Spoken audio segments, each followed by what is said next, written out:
રાજનીતિ સંદેશ ન્યૂઝમાં આપનું સ્વાગત છે। નોંઘણવદર ગામે વિકસિત ભારત સંકલ્પ યાત્રાનું ભવ્ય સ્વાગત કરવામાં આવ્યું। પાલીતાણા તાલુકાના નોંઘણવદર ગામે વિકસિત રથયાત્રા સાથે આવેલા વિવિધ ડિપાર્ટમેન્ટના અધિકારીઓ પદાધિકારીઓ દ્વારા નાગરિકોને મળતા સરકારના વિવિધ લાભાર્થી લોકોને જાગૃત કરવા અને 2047 સુધીમાં ભારતને વિકસિત ભારત બનાવવાના સંકલ્પ સાથે જુદી જુદી યોજનાઓની જાણકારી આપવામાં આવી। વિકાસ ભારત સંકલ્પ યાત્રામાં પધારેલ મહાનુભાવોનું સ્વાગત શાળાની બાળિકાઓ દ્વારા કુમકુમ તિલક અને પુષ્પગુચ્છથી કરવામાં આવ્યું। ત્યારબાદ લાભાર્થીઓને પ્રમાણપત્રો એનાયત કરેલ।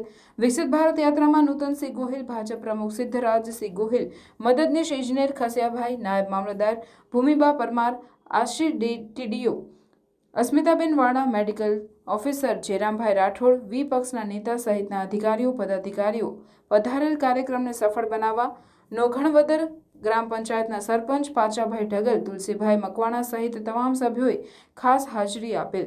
તેમજ તમામ શાળાનો staff, anganwadi staff, ration shop dealer Shashikant Dave, મધ્યાહન ભોજન સંચાલક પીએસસી સ્ટાફે ખાસ હાજરી આપેલ।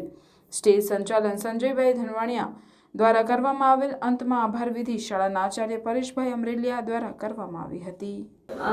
સખી મંડળમાં બહેનો જોડાય, હાલ મંડળ બનાવવાથી લઈને મંડળને લોન અપાવવા સુધી તમામ કામગીરી હું કરું છું અને નોંઘણવદરમાં હાલ 5 મંડળ શરૂ છે, એક્ટિવ છે।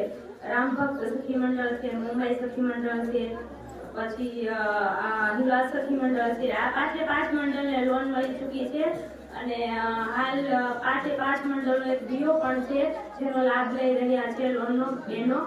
અને મારું મુખ્ય કામગીરી એ છે કે ગામડાની બહેનો જાગૃત થાય, મંડળમાં જોડાય, મંડળ થકી જે રીતે ટીપે સરોવર ભરાય એવી જ રીતે થોડી બચત કરીને બહેનો મંડળમાં ઇન્વેસ્ટ કરે અને એના થકી એવો લોન મેળવે અને લોન થકી બહેનો સ્વરોજગારી માટે પોતાનો ઉદ્યોગ ખોલે। એક સરસ સુવિધાનો લાભ મળશે।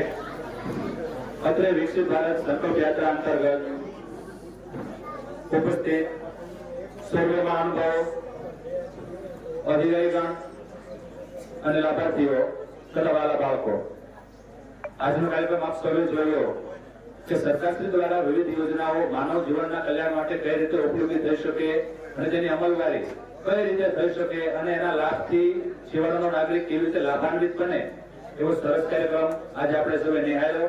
આ ઉપરાંત આ કાર્યક્રમના અંતે માનનીય વડાપ્રધાનશ્રીનું એક સરસ પ્રેરક ઉદ્બોધન છે, એ પણ આપણે આ રથના માધ્યમથી નિહાળવાનું છે। એટલે આપણને આપણા દેશનો જે વિકાસ છે એ કઈ રીતે આગળ વધી રહ્યો છે અને 2047 સુધીમાં આપણે શું કરવાનું છે, આ બધી જ બાબતોથી આપણે માહિતગાર બનીએ, એક નાગરિક તરીકેની આપણે ફરજો પૂરી કરીએ અને આપણે આપણા લાભો મેળવીએ।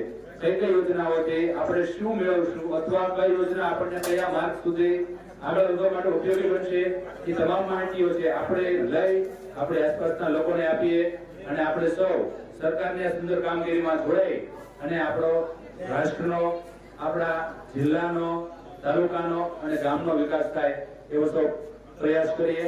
આજના આ પ્રસંગે અત્રે ઉપસ્થિત સર્વે મહાનુભાવો, સર્વે લાભાર્થીઓ આ કાર્યક્રમને સરસ રીતે પૂરો કરવા બદલ, સરસ રીતે આગળ વધવા બદલ અને તમામ સુવિધાઓથી વાકેફ થાય એવો રીતે પૂર્ણ કરવા બદલ સૌનો ખૂબ ખૂબ આભાર।